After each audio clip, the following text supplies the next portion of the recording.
Okay, so I've been working on the pistons, and apart from the fact that it's very, very time consuming to actually get it, some of the actual, because they're a cast piece, they're not machined in any way, and they've been cast from the resin pieces, they're not 100% round, which doesn't make that much of a difference as far as the modelling of it is concerned, but it does make some of the cleanup and the centering of the holes a little bit tricky.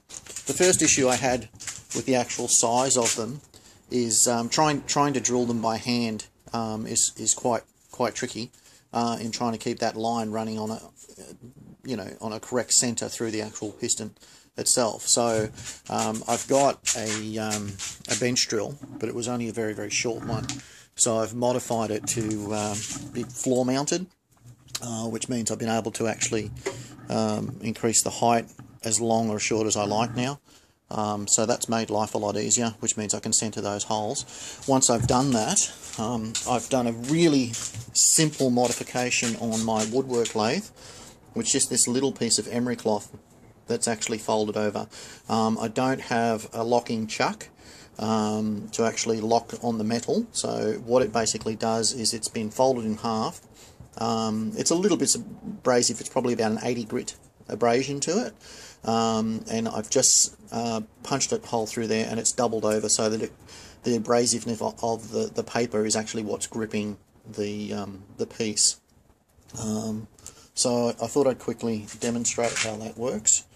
So a hand sanded raw piece looks like that. You can see where I've sanded the seam off there, but the edges around here still need a lot of cleaning up. From there I go to about this sort of stage where it's been run on the lathe and sanded. That's probably about 120 grit, and then from there you can see the difference with a polished piece.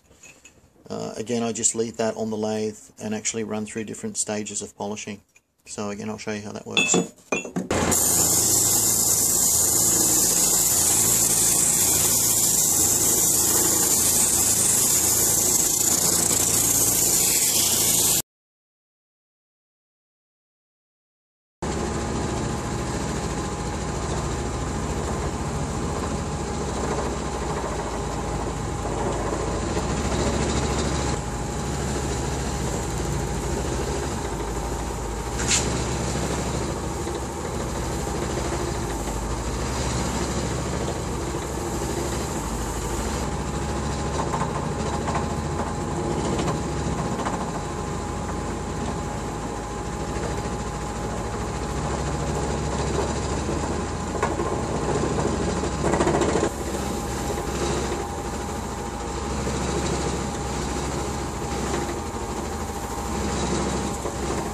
Okay, the last stage is to basically get a piece of material that has no polishing compound on it at all.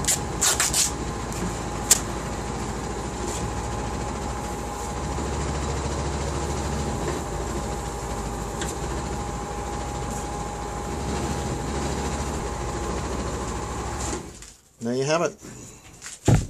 So this is nicely polished up. There's a couple of, this line here for instance is something that I don't want to cut down too deep, so, and as I said, because this is an irregular shape, I'll probably go back to my regular polishing machine that you guys have seen in the past and just polish in that direction, and that'll put a final polish on those bits.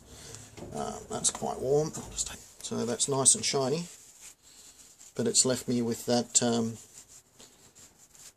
battle-worn, sort of knocked around sort of bit that I'm looking for anyway, so that's it. So what we've got is from that to that to that.